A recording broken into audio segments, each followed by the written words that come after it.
காங்கிரஸ் ஆட்சிக்கு வருவேயானால் அல்லது ஆட்சிக்கு வருவதற்கு துணை போகின்ற இயக்கமாக இருக்கக்கூடிய சூழ்நிலை வரும் என்றால் முதலில் மதுவிலக்கு கொண்டு வருவதற்கு நாங்கள் யார் ஒத்துக்கொள்கின்றார்களோ,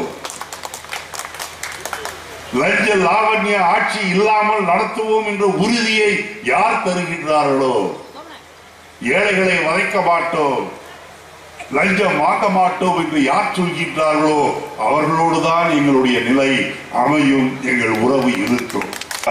அலிபாபாவும் 40 திருடர்களும் எப்படி கொள்ளையடித்தார்களோ அதுபோல் ஜெயலலிதாவும் மந்திரிகளும் தமிழ்நாட்டை கொள்ளையடித்துக் கொண்டிருக்கின்றார்.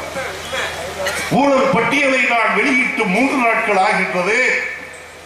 சுத்தமானவர்கள், கரைபடாத கரங்களுக்கு சொந்தக்காரர்கள், நாணயமானவர்கள் என்று நீங்கள் உங்களை பற்றி சொல்லிக் கொண்டால் எதையாவது மறுங்களே. தைரியம் இருந்தால் வழக்கு போடுங்கள்.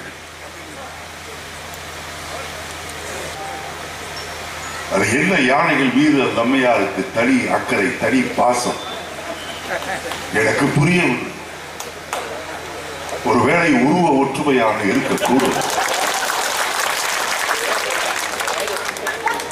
வந்தாலே பாவம் என்று மக்கள் நினைக்கின்ற அளவிற்கு ஒரு முதலமைச்சர் இருக்கின்றார் என்றால் ராஜினாமா செய்துவிட்டு போய் வருகின்றேன் என்று நாகரிகமாக சொல்ல வேண்டும் என்றவர், தேர்தல் வரட்டும், மக்கள் கழுத்தை பிடித்து வெளியே தள்ளட்டும், அப்போதுதான் போவேன் என்று அடம்பிடித்துக் கொண்டு உட்கார்ந்தால் கழுத்தை பிடித்தல்ல எட்டி உதைத்தே வெளியே எழுப்புவார்.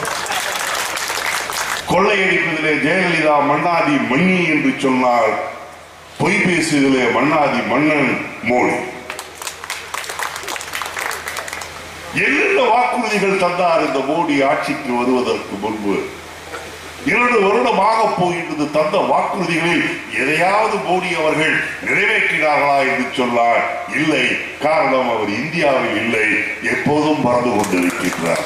எனக்கு இருக்கின்ற ஆசையெல்லாம் விரைவில் 1 மாத காலத்திற்குள் இருக்கின்ற மீதி நாடுகளையும் உலகத்தில் சுற்றி வர வேண்டும். அந்த உலகம் சுற்றும் கிழவர் உலகத்தில் இருக்கின்ற அத்தனை நாடுகளையும் நான் பார்த்து விட்டேன் என்று இந்தியா வந்தால் நான் கண்டிப்பாக எப்படியாவது அவை சந்திரனுக்கு அனுப்புவதற்கு ஏற்பாடு செய்து அங்கே போய் பார்த்து விட்டு வாருங்கள்.